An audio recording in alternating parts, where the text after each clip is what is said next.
बुद्ध बनने की शुरुआत जंगल से नहीं बल्कि अपने मन से होती है। लोग अक्सर सोचते हैं कि बुद्ध बनने के लिए घर छोड़ना पड़ता है, संसार का त्याग करना पड़ता है या हिमालय जाकर ध्यान करना पड़ता है। लेकिन सच इससे कहीं गहरा है।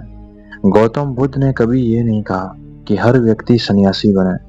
उन्होंने कहा था कि जिस दिन मन जाग जाता है उसी दिन बुद्ध बनने की यात्रा शुरू हो जाती है। लेकिन सवाल है, मन जागता कैसे है?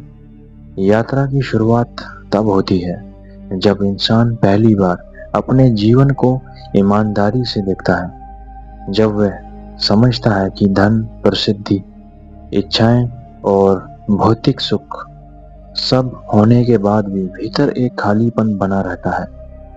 यही वह क्षण होता है जब मन पूछता है, क्या जीवन का उद्देश्य केवल यही है?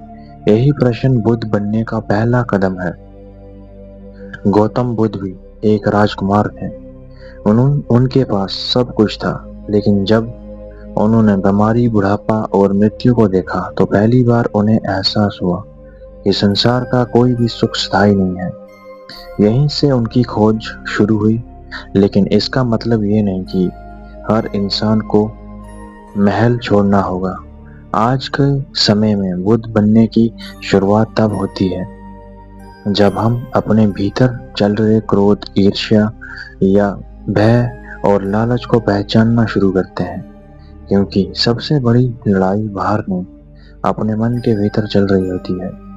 जब कोई तुम्हारी बुराई करे और तुम तुरंत प्रतिक्रिया देने के बजाय स्वयं को देखो। जब क्रोध आए और तुम उसे देखने लगो, उसके गुलाम न बनो। जब लालच उठे और तुम पूछो कि क्या ये सच में जरूरी है, तभी जागरूकता जन्म लेती है।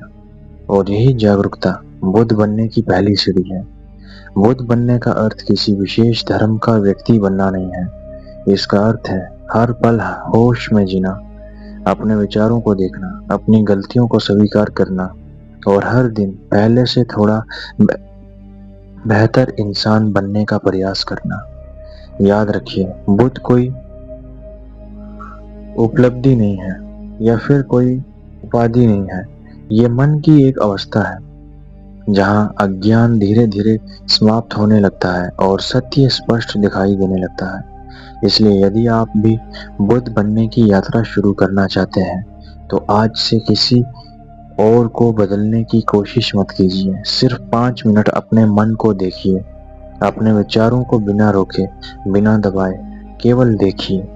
ये वह छोटा सा कदम है जिससे एक दिन पूरी जिंदगी बदल सकती है।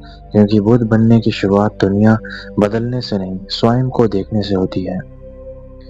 अगले भाग में हम जानेंगे मन हमारा सबसे बड़ा शत्रु क्यों है। मिलता हूं आपके साथ दूसरे एपिसोड में।